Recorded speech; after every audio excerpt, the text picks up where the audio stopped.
Scarycast.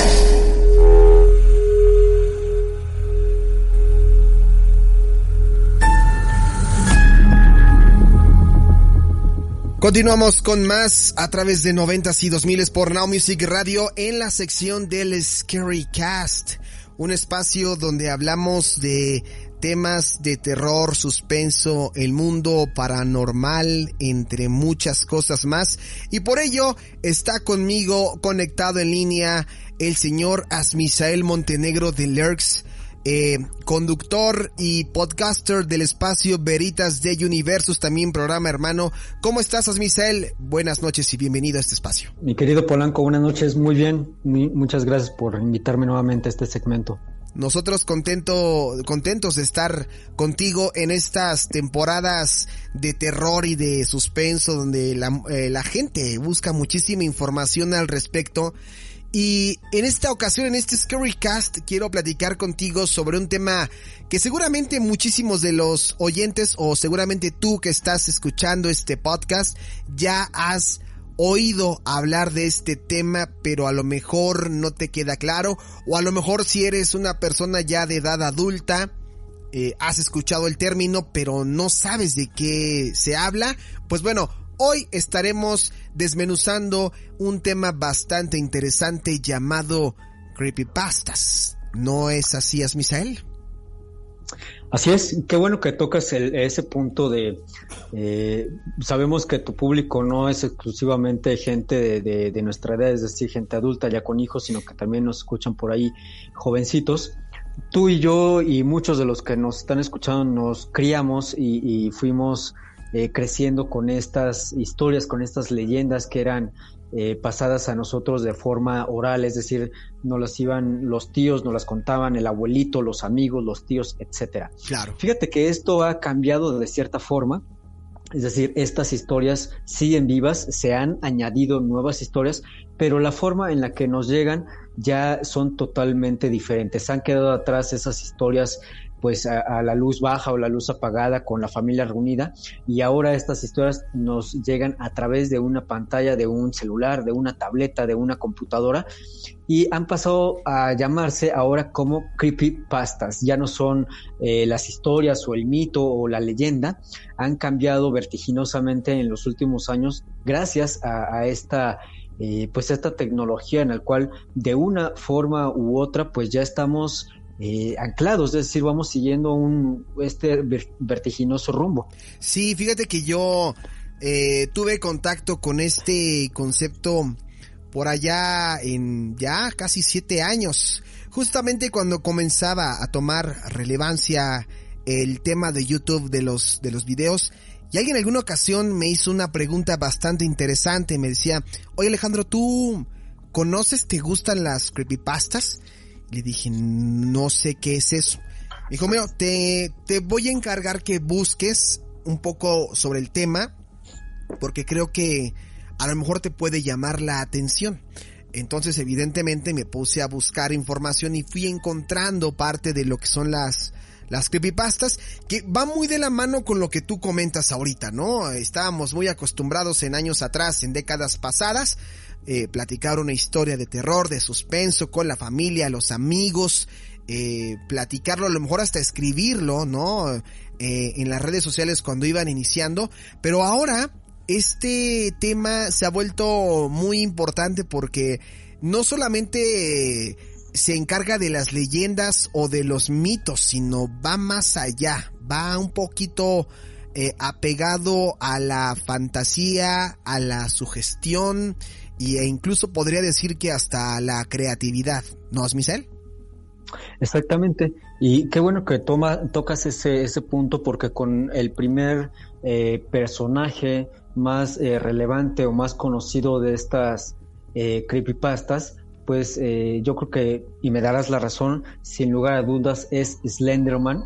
Exactamente. Este personaje, fíjate, ¿cuándo nace? Bueno, realmente nacer tal cual es de que buscar un origen, lo podríamos rastrear por allá del 2009, estamos hablando que eso fue hace 11 años, en un foro de internet llamado Something Unwolf, donde a través de un usuario que se hacía llamar Eric Nutzel, crea un par de imágenes para un concurso que invitaba a dar forma a alguna figura terrorífica. Es decir, es un concurso en el cual decían, si tú de pequeño le tenías miedo a un personaje o una sombra se te aparecía, dibújalo, haznoslo llegar y puedes ser el ganador del concurso.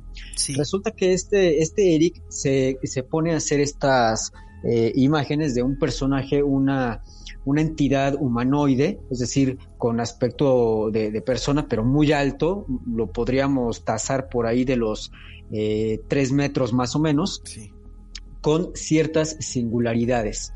Las imágenes que crearía bueno, no sé si era chavo en aquel entonces o ya era un adulto, vamos a dejarlo en Eric solamente. Sí. Las imágenes que crea Eric eran situaciones con niños en las que se podía ver detrás de ellos a este monstruo. Es decir, un hombre alto, alargado, sin una forma definida, pero con extremidades afiladas, que de cierta forma acechaba a los niños. Estas imágenes que él creó eran en blanco y negro. El personaje vestía un traje y parecía ser de un color pálido. Ahora bien, ¿qué es lo que sucede después de esto? Las imágenes se hacen virales de una forma masiva, impresionante. Desde los foros como 4chan se empiezan a crear imágenes similares a las que empezaron a llamar a este personaje como The Tallman, Mr. Slim o The Operator.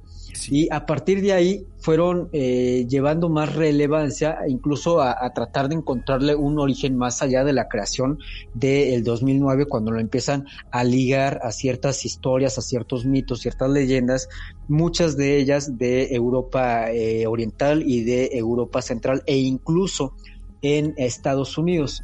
Esto no causó más relevancia más que de imágenes y algunos bocetos, pero resulta que para el 2014, es decir, 5 años después de esto, 2 niñas estadounidenses de 12 años apuñalaron en 19 ocasiones a un compañero de su escuela y dijeron que habían sido influenciadas por Slenderman. Wow. Quien se les había aparecido y que las había amenazado junto con sus familias de que si no hacían esto las iban a matar a ellas y también a sus familias. Estas jovencitas fueron juzgadas y hoy siguen recluidas. De hecho, se cree que nunca van a salir. Es una especie de prisión psiquiátrica, algo así como un Arkham Asylum, sí, un rollo así en donde pues obviamente nunca no van a salir. Y a partir de esto se crea una especie de documental. Esto fue en Estados Unidos, si no me equivoco, por la cadena HBO. Este documental lo podemos encontrar por ahí en internet. Creo que en YouTube aparecen en segmentos. Sí. Se llama Beware the Slenderman. Es una documental película, vamos a llamarlo de este modo. La crítica la catalogó como malísima, es decir, algo de un presupuesto bajísimo. Y a partir de ese momento empiezan a aparecer también libros. Ajá. Y hay secuencias de esta película. Y desde este momento empiezan a aparecer ahora más personajes de la llamada creepypastas. Es decir, Slenderman abrió la puerta, digamos, de esta forma. Pero antes de esto, te comentaba, Slenderman aparece por ahí del 2009, pero hay todavía, podemos rastrear un poco más atrás a estas supuestas criaturas. Por ejemplo, en 1996... en donde aparece un videojuego muy muy famoso, que todavía sigue siendo muy famoso y que es adaptado a la tecnología, el videojuego Pokémon, sí, que comenzaría simplemente con cartas y después pues se haría una serie de televisión. Y bueno, de aquí lo que podemos sacar es que aparece una especie de síndrome, de hecho se llama así, el síndrome de Lavender Town. Sí. Es decir, el síndrome de Pueblo Lavanda, que es de donde es el personaje central, Ash. ¿Qué es lo que tiene de terrorífico esto? Bueno, en primera instancia, cuando sale el videojuego, y creo que recordaremos muchos esto, cuando sale el videojuego y también cuando sale la caricatura, algo sucede en la producción tanto del videojuego como de la caricatura, porque en el momento en el que los Pokémones lanzaban sus, ¿cómo llamarle? Como los poderes, ¿no? Sí, sus poderes. sus poderes exactamente, emitían una serie de rayos estrobóticos, los cuales cuando los niños lo veían, pues muchos de ellos se desmayaban, algunos quedaban en una especie de trance y otros tenían convulsiones. Estas convulsiones pues le darían muerte a varios niños. Ojo, no es que realmente estos rayos provocaran la convulsión y a su vez la muerte. Es que los niños ya tenían un precedente que no se había detonado hasta ese momento, pero que estos rayos hicieron que se hiciera presente y pues obviamente el padecimiento que tenían los niños ocultos en el cerebro saldría y pues les afectaría. Claro. ¿Qué es lo que sucede después de esto? Pues se prohíbe, obviamente, en algunos países, se edita la caricatura, etcétera, y el síndrome del pueblo lavanda, o como se conoce en inglés, Lavender Town, pues trató de ser ocultado tanto por las empresas de creadoras de este videojuego como Sega, por ejemplo, Nintendo, obviamente, etcétera, etcétera. Pero cuando ya sucede todo esto que tratan de bajarlo, es decir, de quitarlo, pues resulta que estos rayos habían incitado al suicidio a más de 100 niños japoneses. Wow. Las razones no las sabemos. Es decir, no hay una razón psicológica, médica, si tú quieres, paranormal, del por qué después de que estos niños vieron estas imágenes, estos rayos, se convulsionaron, quedaron en shock, se desmayaron. Después de esto, decidieron suicidarse. Esto es algo de lo que no se habla. Es decir, creo que todos estábamos enterados nada más esta parte de que producía convulsiones. Sí. Pero la otra parte de las muertes se mantuvo muy, pero muy en secreto. Se quedó prácticamente enterrado y bueno, pues sabemos que dio resultado porque, como comenzaba al principio de esta cápsula, el juego ha ido evolucionando con Pokémon Go, es decir, ya en un nivel de interacción mucho más realista, más allá de simplemente tener un control en la mano y estar detrás de un Nintendo 64, un PlayStation, etcétera, etcétera. Oye, dime, te escucho. No, y te iba a preguntar si a raíz de esto habían surgido como pues historias o van de la mano, porque me imagino que el punto al que vamos es cómo es que se crea una historia que no es mito ni leyenda, que es justamente una creepypasta, ¿no?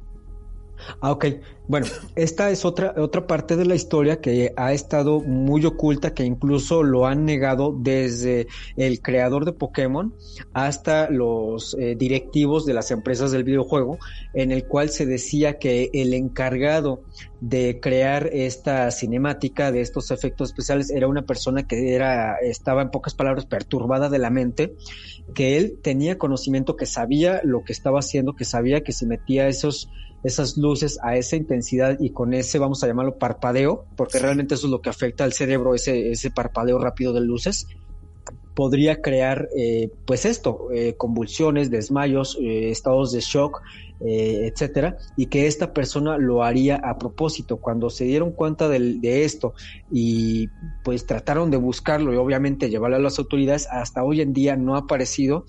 Tal fue el escándalo que incluso ni siquiera se dio a conocer el nombre de esta persona que estuvo encargada de recrear estas partes, es decir, esta cinemática, para no hacer más grande el problema y que las empresas que estuviesen ahí coludidas pues no sufrieran pérdidas, en este caso pues obviamente monetarias. Sí, y todo el mundo recuerda muy bien, y ahorita que estás compartiéndonos esto, pues sí, yo tampoco conocí esa historia, ¿no? Nos habíamos quedado con que incluso fue una noticia a nivel mundial, que hasta se hicieron parodias en series como Los Simpson y todo eso, también como burlándose de la situación, pero ahí es donde no sabemos o donde no conocíamos todo este tema alrededor, porque estamos hablando de Pokémon ya más de 10, 15 años, cuando también no contábamos con todas estas herramientas del internet que nos permiten estar en contacto con la información casi al minuto. Entonces no sabíamos o desconocíamos esta información. Y fíjate, hablando de eso, de que no hay mucha información, te voy a comentar otra. De esta hay muy, pero muy, muy poca información. De hecho, estuve buscando gran parte de días antes de entrar al aire contigo, Sí. en qué consistía esta, si era una especie de reto o simplemente era un relato muy perturbador. No sé si tú lo hayas encontrado por ahí en la red o te suene. Este creepypastas es un relato, se llama el relato de Sally Play With Me. Es decir, Sally juega conmigo. Sally Play With Me, sí, claro. Para los que no tienen idea de lo que le estamos hablando muy brevemente, porque vuelvo a lo mismo, no tenemos mucha información, es un relato en el cual cuenta un suceso en el que una niña de 8 años sufre abusos sexuales por parte de su tío. La niña le cuenta esto a su madre, la madre no le cree, le dice que está loca, que a lo mejor lo soñó, que deje de ver tanta televisión, tantas películas de terror, etcétera. Finalmente, después de que el tío se entera de que la niña le cuenta todo a la madre, el tío se la lleva, la secuestra y finalmente la asesina. Esto es un relato pues espantoso, o sea, muy, muy horrible, y en el modo en el que se contaba por ahí, vamos a llamarlo en el bajo mundo, en la deep web, pues era muy morboso, es decir, muy escalofriante en pocas palabras. Sí. Hay otra creepypasta parecida a esta, se llama El Rastrillo.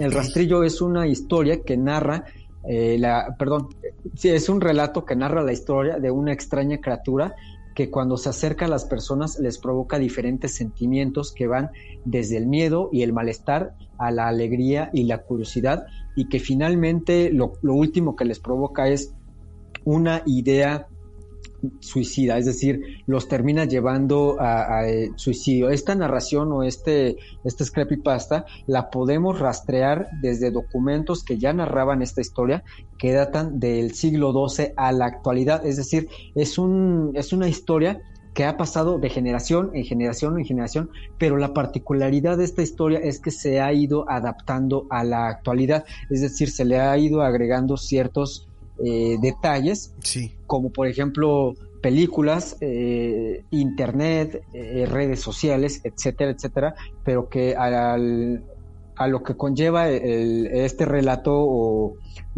¿cómo llamarlo? El fanatizarse con este relato es al suicidio. Sí, incluso como lo comentábamos en un inicio, gran parte de los contenidos de las creepypastas tiene que ver mucho con la creatividad o con la fantasía, pero hay una delgada línea entre lo que se está contando, sobre todo de quién está haciendo esta creepypasta y qué es lo que está contando, porque a lo mejor puede que estemos escuchando un relato de a lo mejor un crimen que fue real, pero que le añadieron ciertos elementos que le dan más misterio, más terror, más suspenso, y que se oculta pues de una manera entretenida o de ocio un relato que pensaría uno que es simplemente ficción o suspenso, cuando no puede ser así. Por eso digo que es una delgada línea entre contar una verdad y fantasear con un relato. Exacto, y ahorita las creepypastas, de las cuales las últimas 3, 4 que te voy a comentar, tienen mucho de esto. Hay otra creepypasta por ahí que está en la red que se llama el Tales Doll. Sí.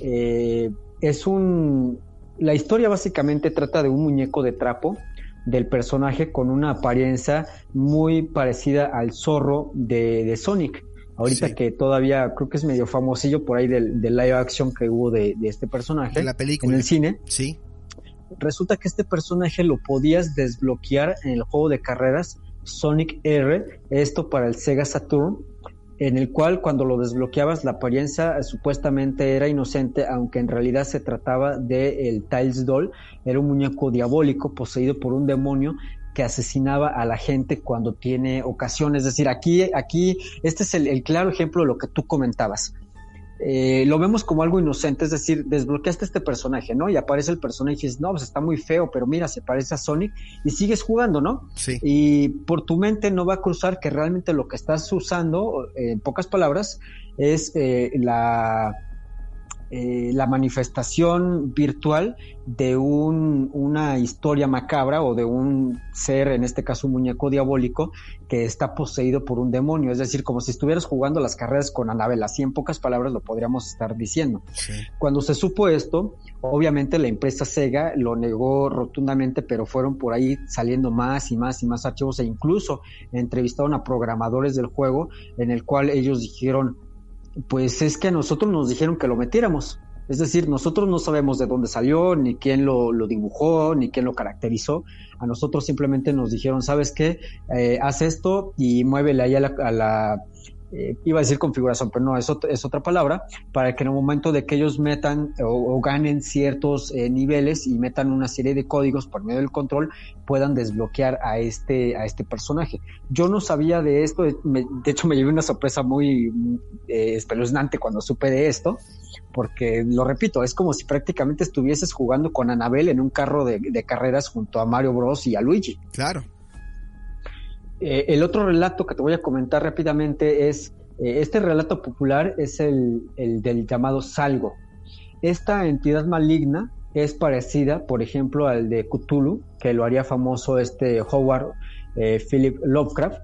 Este ser se supone que vive en un plano dimensional distinto y que cuando aparece causa locura y destrucción. Este ser aparecería en algunos videojuegos de una calidad bastante pésima, por allá de los finales de los 80, principios de los 90, cuando se dieron cuenta de este rollo, pues obviamente bajaron todo, reeditaron incluso estos juegos. No te tengo el nombre de los juegos porque pues decidieron simplemente desaparecer los nombres, es decir, no quisieron que el escándalo se diera aún más. ¿Por qué el escándalo? Bueno, este personaje, como te decía, muy parecido a Cthulhu, pues al parecer cuando se desbloqueaba o cuando se accedía para jugar o interactuar con este personaje, ya de un punto de vista más esotérico, paranormal, diríamos que se le estaba dando energía a Salgo, y que de cierto modo Salgo, pues, se va a escuchar muy loco lo que voy a decir, pero en pocas palabras podría migrar a esta dimensión y traer pues terror, destrucción y muerte. Sí, así tan extraño y tan elevado era el caso, el escándalo, que decidieron mejor sacar estos videojuegos del mercado. Sí, no. Y pues ya, dime. No suena tan descabellado, digo, ya cuando te empiezas a meter mucho en la información de las creepypastas, pues hay un elemento muy importante llamado sugestión, sobre todo si eres un consumidor, un consumidor constante de este tipo de contenidos. Exacto, y bueno, ya para ir cerrando y no dejando de lado esta cuestión de las cosillas por ahí escondidas, pues tenemos, no sé si tú escuchaste el famosísimo túnel de las almas torturadas, que supuestamente estaba en Excel. Ah, no, ese no. Si tú metías un comando en específico en estas tablas, fórmulas, mejor dicho, y comandos en Excel, te llevaba a una especie como de pequeño videojuego, y después tenías que meter otra vez unos comandos, otras fórmulas, y de ahí te aparecían de hecho no recuerdo exactamente el nombre, era algo así como la pared de los condenados o un rollo de esto, donde supuestamente ahí aparecían fotografías de personas que ya habían muerto, que habían sido colaboradores de Microsoft Office, y que todos ellos habían muerto de maneras misteriosas, porque todos ellos habían tenido unas muertes horribles, la mayoría de ellos se habían suicidado sin mayor razón alguna, y al parecer pues habían dejado, pues cómo decirlo, como su mala vibra en estas imágenes que podías accesar. Hay video, creo que en YouTube todavía aparece el video completo de cómo puedes accesar a esta parte en Excel. Y la otra parte, digamos que terrorífica, ahora es que la parte más creepypasta de esto, es de que decía que había algo maligno, es decir, algo detrás de Microsoft Office, en donde pues Bill Gates era la cabeza de todo esto. De hecho, pues hay muchas historias que hablan de que Bill Gates es el anticristo y todo ese rollo. Claro. Entonces, esta creepypasta pues va por ahí, de que al parecer Bill Gates había dado la orden de que se metieran ciertos comandos escondidos, no solamente en Excel, sino en otros programas de la paquetería de Office, y que esto tenía ahí algo que ver, algo muy diabólico, paranormal, vamos a llamarlo de esta forma, y que estas personas que aparecían en estas imágenes, ingenieros de sistemas que habían participado en la creación de la paquetería Office, pues al darse cuenta de esto, no quisieron seguir adelante o acusaron con ir a las autoridades a acusar a Bill Gates de lo que estaba haciendo, y que por esto murieron, y finalmente pues a manera como de escarnio Bill Gates sería el encargado de poner estas imágenes en este salón o pared algo así era, salón o pared de las almas torturadas, era el nombre de esta chunche que está ahí escondida en Excel. Oye, pues la verdad es que ya adentrándonos más en el tema de las creepypastas, no es tanto la fantasía, o sea, sí hay mucho como que deja en duda, ¿no? Lo que estamos escuchando, lo que estamos leyendo, y sobre todo si te apoyas de redes sociales como YouTube para buscar, y si es que no encuentras en YouTube, seguramente lo vas a encontrar en alguna parte de internet. Pero pues bueno, como esta hay millones de historias, algunas más creíbles que otras. Aquí lo único que les podemos decir es que pues lo tomen como un momento de entretenimiento. O sea, no queremos llegar al punto de que se sugestionen y que pues al rato tengan miedo de escuchar estos audios, porque en internet puedes encontrar, oír y leer de todo. Asmisael, ¿algo más con lo que quieras cerrar este espacio? Pues nada más a completar un poquito lo que tú mencionabas. Esta información pues es pública, es decir, la pueden encontrar en cualquier parte de internet, que no se sugestionen. La mente es muy poderosa, sobre todo cuando uno le da un poder que no debe, y pues nada. Sí, es una caja de Pandora la internet, las redes sociales, pero si la tomamos simplemente como un medio informativo, un medio de investigación, pues no pasa nada. Si se clavan, pues al rato sí van a andar viendo ahí sombras y la laptop se les va a prender y apagar y etcétera, pero pues simplemente son detalles técnicos. No crean que Bill Gates ya nos encontró y de cierta forma se va a vengar de que ya sacamos sus trapitos al sol. Pues ahí estás, Misael Montenegro de Lerx. Escúchenlo, sus emisiones en Veritas de Universos. Búsquenlo en YouTube también para diferentes temas. Hoy en este espacio en el Scarycast. Y síganlo también en su Facebook, @Asmisael Montenegro de Lerx, y en Veritas de Universos. Simplemente escriban así, Veritas de Universos, en su buscador y van a encontrar. Les aseguro que van a encontrar más información al respecto. Por lo pronto, pues ha sido todo. Asmisael, te agradezco muchísimo la participación de esta noche y nos escuchamos para el siguiente Scarycast o para el siguiente Veritas de Universos, ¿vale? Claro que sí, muchísimas gracias por el espacio y un saludo a todo tu amable auditorio. Perfecto, pues ahí estuvo Asmisael Montenegro de Lerx. Nosotros nos vamos y continuamos con más en 90s y 2000s por Now Music Radio. Esto fue el Scarycast. Scarycast.